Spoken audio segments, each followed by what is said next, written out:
All right. Welcome everybody to our Sunday night Zoom call with a little bit of mindset, a little bit of product, and a little bit of testimony for you. Kelly Carlstead is going to lead us in our what to say when you talk to yourself. So go ahead, Kelly. All right. Well, first of all, I have to apologize for last Sunday, you guys. I was frantically on the phone with Delta for 7 hours trying to confirm my flight to get back home again. And if any of you have flown, you know what that's like. So anyway, I didn't want to be in the middle of a book talk and have to totally leave when they came on to tell me what was going on. So I apologize for that. So today we're going to just kind of do a little catch up work. Okay. We're supposed to cover 7, 8, and 9 last week. And, you know, I just wanted to really quickly recap chapter 4, 5, and 6, and then get into 7, because I think there's some good meat in there.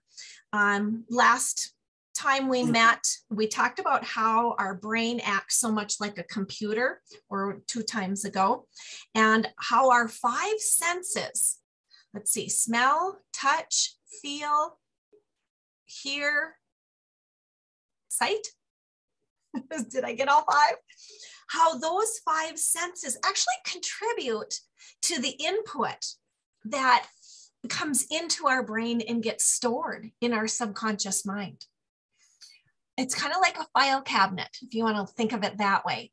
And this electronically and chemically affects and controls the emotions and the feelings that we have, which controls the actions that we take every single day. So we have to be careful with what we're putting into our computer. What others do and say to us and about us is also filed into this cabinet up here. And we have the ability to override this. And that's the important thing here that we need to be excited about. We can override all of the conditioning that we have previously had. Isn't that exciting? I know I think it's exciting because I have a lot of negativity going through here on a minute by minute basis. And I don't even realize it sometimes, you guys. I don't know if you're like me, but after reading this book again, it made me realize how many times the ticker is going across my forehead with negativity. You know, we can rewire and retrain our brain, reprogram it per se, with what will serve us and get rid of what is not serving us. And that's the important thing. We can rewire, we can erase, and we can replace. Okay. So all of this starts with learning how to talk to yourself. The more we think of ourselves in a certain way, the more we will think of ourselves in that certain way. Correct? So if we have negativity running through our brain, it just makes that talk louder, stronger, and more frequent. So let's get that out of there and start filling it with positive. Okay. Chapter 7 talked about passing it on. What we hear, what we see, we pass on. I'm just going to take a quick look at page 39.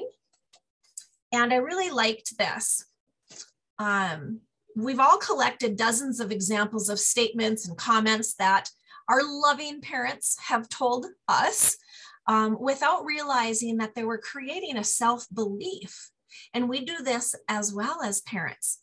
We are helping to mold that child, and we are actually wiring that brain. And sometimes, we talked about before, we may be wiring for failure instead of the happiness and success that we want ourselves and our children to bestow. Something such as, oh, your room is a mess. I know I've said it many times.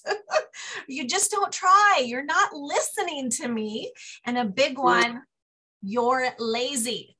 Oh my gosh, I broke out into a sweat when I was reading this part of the book, because I have caught myself saying all of those things, and not just 10 years ago, maybe 10 days ago, you know? And so we have to really be careful what we say to ourselves, but not only ourselves, but to others as well. Think for a moment of the dreams that you know you could have accomplished in your own life. Think of the talents and the skills already within you that you could have been developed into lasting achievements if you just had the right amount of self-belief. This is our block, self-belief. What we say matters. What we say to ourselves matters. If you just had that right amount of self-belief, the belief that you could, instead of the belief that you could not. Most of us, if given a magic wand that we could wave, or if we could get a magic wand that we could wave, we could fulfill any of our dreams. And we would most certainly make those changes in our life, right? If we had that magic wand, well, we do have that magic wand. All of us have had dreams. All of us deserve to see our dreams come true.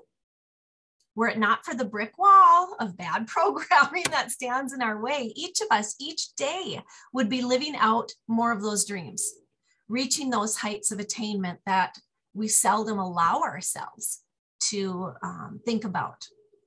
We are fortunate to be living at a time where we are beginning to understand what goes into our brain in this incredible computer up here matters.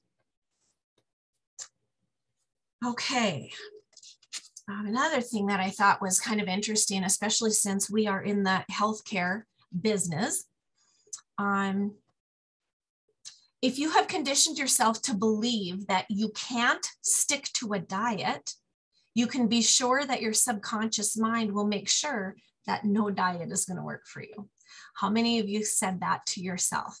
You know, you just wanting to lose 10 pounds and then, oh, but you know, I'll get in 3 days and then I'll blow it. I know I've said that to myself as well. And so when you do that, you're already really, really in the valley trying to crawl out.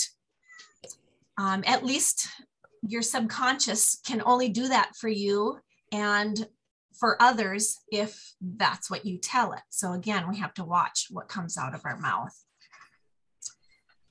Chapter 8, the self-management sequence. This talked about how success or failure is always the result of something else. Most of what seems to happen to you happens because of you. I'll say that again. Most of what seems to happen to you happens because of you. Something that you created, something that you directed, something that you influenced or allowed to happen. So we have the power. And that's pretty exciting. It's also a little scary sometimes, but we have the power. And so, again, we can control what goes in and comes out. On page 46, it talks about the 5 steps that control our successes or failures. The first one is behavior. This step is mostly or most directly controls our successes or failures. And that, again, is behavior. It's what we do or what we don't do. Behavior means our actions. So let's use an example here. If a student in school refuses to study, never pays attention, misses a lot of classes, will the student do well in school? Well, probably not. I mean, the brain will tell us that, yeah, they're probably not going to do well. If the student behaves and says things like, I don't want to be where I am, I hate this place, good grades will probably not show up. And if something doesn't change, eventually the student will not show up either. I mean, that's how powerful this is. When we do the right things, there's always a better chance that things will work better for us than when we do the wrong things or say the wrong things. The reason we don't heed even our own advice is because of something else that affects, directs, influences, or controls all of our actions. Interesting. So things don't happen to us. We allow those things by how we act, what we do with our actions. Then number 2, it talks about feelings. Every action we take is first filtered through our feelings. How we feel about something, we always determine or affect what we do and how well we do it. Feelings control a lot, don't they? You know, you guys have heard that thoughts produce our feelings, feelings produce our actions, actions produce our results. Well, there you go. That's big. That's huge. And I love it because it totally makes sense. Number 3, it talks about attitudes. Your attitudes are the perspectives from which you view life. So whatever attitude that we have about anything will affect how we feel about it, which in turn determines how we'll act about it. And that in turn determines whether or not we will do well. I thought this was really important too. In order to process the kinds of feelings that work for us, we've got to have the right attitudes to start with in the beginning. Again, they don't just happen. It's not an accident. Our attitudes are created, controlled, and influenced by, number 4, our beliefs. What we believe about anything will determine our attitudes about it, create our feelings, direct our actions, and in an instant help us to do well, poorly, succeed, or fail. Belief does not require something to be true. And I thought that was really important too. I'll say that again. Belief does not require something to be true. It only requires us to believe that it's true. Wow, that's huge. Your beliefs may not necessarily be true. So when you have a negative belief or a scary belief or something that just takes your breath away and you're feeling bad, you have to call yourself out and say to yourself, is this true? Or is this a story that I'm making up in my own mind? I love that. And number 5 talked about programming. We believe what we are programmed to believe. Our conditioning from the day we were born has created, reinforced, and nearly permanently cemented most of what we believe about ourselves and what we believe most of what's going on around us, whether that programming was right or wrong, true or false. The result of it is that we believe it. So again, ask yourself, is this true or is this false? It all starts with that programming and what we have accepted from the outside world, what we have fed ourselves, what has been initiated by natural cause and effect chain reaction sequence that leads us to either be a successful self-manager or an unsuccessful manager. Programming that sets us up for our beliefs, and the chain reaction begins with a logical progression.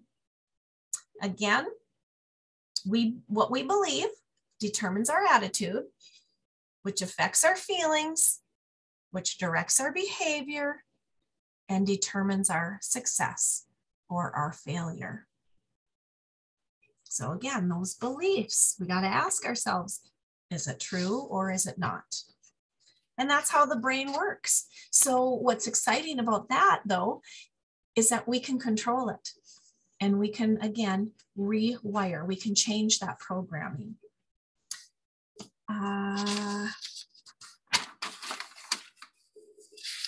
9 talked about those 5 levels of self-talk. I feel like we have gone through quite a bit of this already. So I am really going back and reviewing. Sorry, you guys, I hope I'm not boring you. I had a few other notes here that I wanted to end with.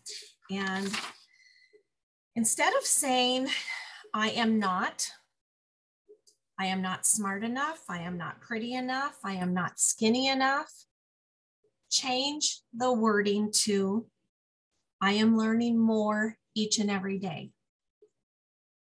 I love the way I look today. I am working on becoming healthier. And one of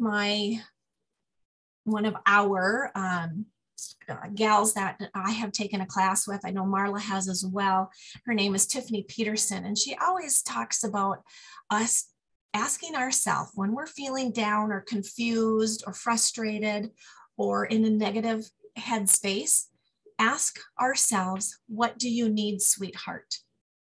And she talks about herself as a junior high person. And I remember junior high. Oh my gosh, you guys, I had buck teeth. I was this big. I had no chest. I dressed in the craziest clothes. And I remember putting ponytail ribbons in my hair. I mean, oh my gosh, nothing gets worse than 7th and 8th grade. And I wish I would have known then to say to myself when I was feeling bad, what do you need, sweetheart? So we're just going to leave with that.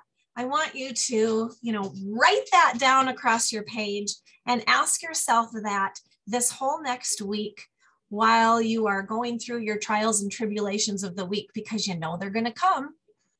We can't get through this life without scrapes and bruises, right? So I hope that quick little review was good. Did I assign chapters 10, 11, and 12 last time?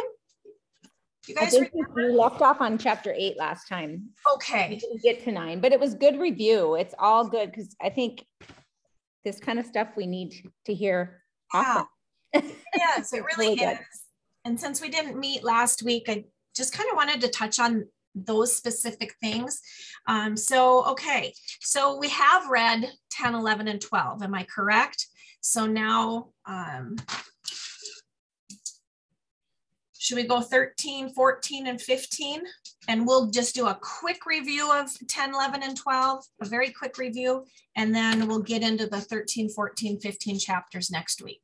Does that sound good? Anybody have any questions? This is such a good book, and it was one of the first neuroscience books published, and Kelly actually went through it when she was with another network marketing company. How many years ago? Oh my gosh. I really got to figure that out because I actually met Shad Helmstetter. So I went to his training, which was pretty awesome. Oh, wow. Yeah. And he's a trailblazer with neuroscience, and some of it has changed steps, I think, in the advancement of science, but it's all gets back to our thoughts, and how now we call it scarcity or abundance is more of the terminology, but it is such, when you're having a bad day, just to stop and ask, what do you need, sweetheart? Like she said, and sometimes it's prayer, sometimes it's a walk, sometimes it's just unplug for a while, brain dump. For me, I have to brain dump like once or twice a week and just cross off what's not important and do what you really want to do. So yeah, this is so good. You can apply it in all aspects of life, not just, business, but health, family, everything. So it's really good. I'm enjoying this. Thank you, Kelly. We are kind of cutting close on time here, but I wanted to talk. I said I would talk about the greens. This is our product of the month. And then we're saving the best for last with our testimony with Amanda. Do you have time, Amanda, to hold on? Okay. All right. So our greens, raise your hand if you've tried the greens that we have with Plexus. Okay, yay, Kelly has hers. Okay, now why do we want greens in our life? Because most of us don't eat enough fruits and vegetables, right? We want to enhance our gut health. The fermented vegetables in here, fruits and vegetables, help as phytonutrients that help enhance our gut health also. So I'm just going to read a couple interesting facts that each color in fruits and vegetables indicates an abundance of specific phytonutrients. Eating an assortment of colorful plant-based foods can be an effective way to get a range of nutrients that your body needs that you may be missing. I don't drink kombucha, but if I take my greens, I'm getting my kombucha in. It's recommended that we get 2.5 cups of vegetables and 2 cups of fruits a day, according to the US dietary guidelines. And that's not always easy to get in, especially for our kids. My kids weren't good fruits and vegetable eaters. So when you can sneak this in yogurt or in even making banana bread, I mean, you could really sneak it in with a lot of things for your family also. But ours is so good. You can just mix it in water and it tastes good. The texture sometimes might bother certain people, but if it does, then have them mix it in a smoothie or with the Slim, it's not as bad. It seems like for me, I don't know why, but the texture doesn't bother me as much. But there's only 12% of adults eat the recommended amount of fruit today, 12%, you guys. So most people you talk to, do they need our greens? They probably don't know they need them. It's estimated that only 15% of children eat a high variety of fruits and vegetables. 9% of adults eat the recommended amount of vegetables a day. 9%, you guys. And the fermentation of fruits and vegetables often increases nutritional content, and nutrients produced by food fermenting bacteria help support a healthy gut microbiome community, which is what our greens do. So you can go to our help center or our ingredient list here and print everything off. The Q&A is 6 pages actually in our help center when you use that. I'm not going to read through all that for you because you have access to it. So if you haven't ordered the greens, put it in your subscription. You get 50 extra points, that Plexus Perks points that'll apply towards earning free product down the road. So what a blessing. If anyone has any questions about the greens. Okay, Jody. She says, what do you need, sweetheart? I love that. Yeah, that training that Kelly and I had with Tiffany was so good, just how she said it. And then Jody, your kids love it in the water too. Yeah, isn't that great? I mean, it's so healthy.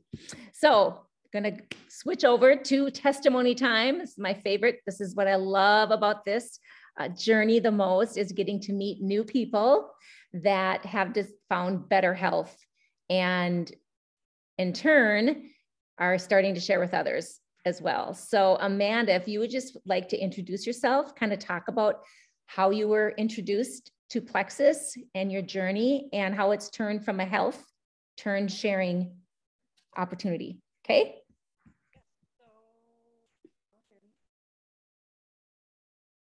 Can you hear me? Yeah, okay. I am Amanda Wangen. I married my high school sweetheart. We have 3 little girls, ages 11, 9, and 5.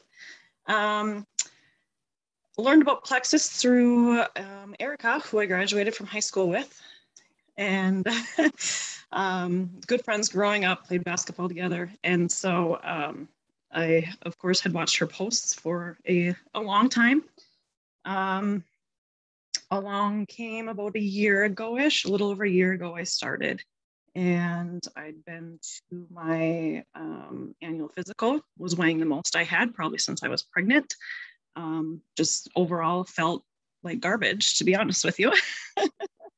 And decided that it was time for a change. I guess my background is I'm a registered nurse. I work in the OR here at the hospital in Crookston. So I know that good health is an important part of all our lives, but I obviously wasn't doing something right. So along with the world as it has been the last couple of years, I was obviously looking into immune health and how to keep myself and my family happy. Of course, that led into a lot of research with gut health, and seeing Erica's posts in it was like all a puzzle that came together. So I saw her intermittent fasting challenge posts and was very intrigued. I needed to and wanted to lose some weight, and I was ready to dive all in. And that is what I did. A 28-day intermittent fasting challenge, getting used to Plexus products. It was a lot all at once. I wasn't sure what I got into, but here I am a year later. And I guess I started off with the Triplex products, MetaBurn and Balance for the most part. I have fallen in love with a lot more ever since then. Some other concerns starting off, along with trying to lose some weight and immune health, was acid reflux. Little did I know that I had other things going on, that it has helped in the meantime. I have more energy. My mood is much improved, especially with the stresses of raising a family and everything that life has thrown at us. Joint pain, especially in my hands. I thought for a while, like, am I getting RA or what is going on? My hands hurt, and working in the OR, opening sterile packages, like that was really starting to affect my job and my comfort there. Bloating, hormone changes, cycle irregularities, amongst many other things that I'm probably not even thinking of off the top of my head. So I've graduated into using all of the Joyome products, the face washes, the AM, PM lotions, collagen, greens.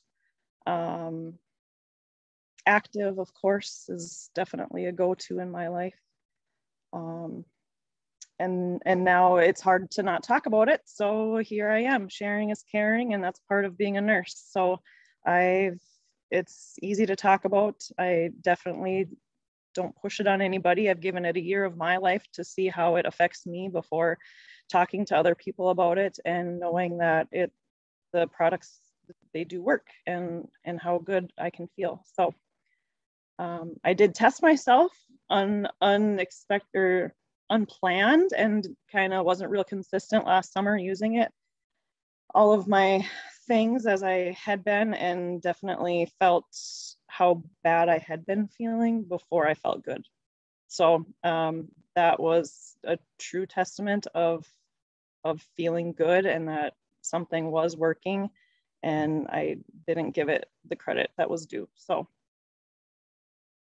that's kind of me in a nutshell in my Plexus journey. So thank you so much. Oh, I just love hearing it. And, you know, having it take a year, I think that happens to a lot of us. For me, it was 5 months before I decided to share. But one thing I always like to make sure everybody knows is, if you can't afford these products, Plexus has created a way to get them free. If you help 3 people get started when you do, and how many of you do better with accountability partners? I do. I hired a personal trainer, and January 1st, and I said, I want you to text me and kick my butt if I'm not doing it, because I need that. And that's what's nice about our compensation plan, is you don't have to have a full-scale business, but you can help like a sister, best friend, like Erica. You and Amanda are good friends, right? Someone you trust, and you don't have to be out on Facebook promoting it yet, but doing it behind the scenes and getting healthier together with a few, plus getting your products, some of them paid for or all of them. So yeah, it is a true blessing that we have both options. So I'm so happy for you, Amanda, that you have found the products. You're discovering why we get kind of passionate and crazy. Not crazy, but yeah. Does anyone have questions for Amanda? I don't see any in the comments. Okay. I was just going to add. Your kids use them. Oh, Amanda, your kids use the products as well? My oldest two are pretty good with the multivitamin. The 5-year-old, she's a little stubborn one. So we're still struggling to get her to transition from the gummies, which is more so getting her to transition away from sugar. So the drink has been, we're trying. I need to mix it in smoothies for the most part, and that'll work. But by itself, we haven't graduated to that yet. I'm trying. It's good in yogurt. If they just put it straight into yogurt, it tastes like an orange like creamsicle. That's a and good then idea. You can kind of transition from there. Yeah. I'm also working on my husband, trying to get him more consistent. He's all for it. He just doesn't remember to take, so I even bought him a pill box, and so we're working on it. It's just to pretty much put it in his mouth for him. Yes. Yep. We have to do that sometimes for those men in our lives. Yeah. I'm better than that. I'm better than that. Way to go, Garrett. I was just going to mention one thing, and Amanda, I totally, you know, when you said you wanted to give the products a try and make sure that they worked for you before you started sharing, I felt that same way too. But what I have found now is that there are so many people out there that are suffering from things that I wasn't suffering from, you know, so many different things. And so, you know, it kind of dawned on me that this is for everybody, even if they don't have the same kind of issues that I have. And so that got me kind of to jumpstart a little bit into the sharing. It took me a little while too, though, but yeah. Yes. I recently had I've had a couple of big success stories with a close friend and family member and their improvements. And like Erica has said before, it definitely is, what do I want to call it? Just a great feeling to hear them say, I feel so much better, you know, and it's fulfilling. It's pretty cool. So it's another driving force behind all of it, knowing, especially as a healthcare professional, like you're helping people and you know that it's stuff that works. And so yeah, it's pretty cool. That's so true, you know. And I got to the point too where I would just tell myself, you know, it's selfish if I don't get the word out there, because there are so many people hurting and so many people that need these products. So I looked at it as not selling, but sharing. Right. And that's what people have asked me, well, do you sell Plexus? I'm like, no, I don't sell it. I share it. Like, I'm not gonna advertise myself as somebody that's selling a product, because I'm not doing it to make an income. I love my job. I love what I do. Yeah, the bonus on the side is nice to pay for some of my products, but I definitely don't consider myself a seller. I tell people, I like that. Yeah, verbiage a lot better. We hardly have any people that sell on our team. I feel like I don't sell, and I'm Sapphire in the company. I want to be a serving, like you say, right. And that's, we are telling about it and educating, but people get to decide what they want to, if they want to start or not. And that's just such a blessing. Yeah. Oh, thank you so much. Is there anything else that you guys wanted to add before we sign off? Okay. If you want to join the brand ambassador meeting, we're going to hop over to that. So we're going to sign off of this one and jump back on for a little bit of brand ambassador talk. Okay. So thanks again, Amanda. It was great meeting you. And thanks, Kelly. Thanks, you guys. Bye.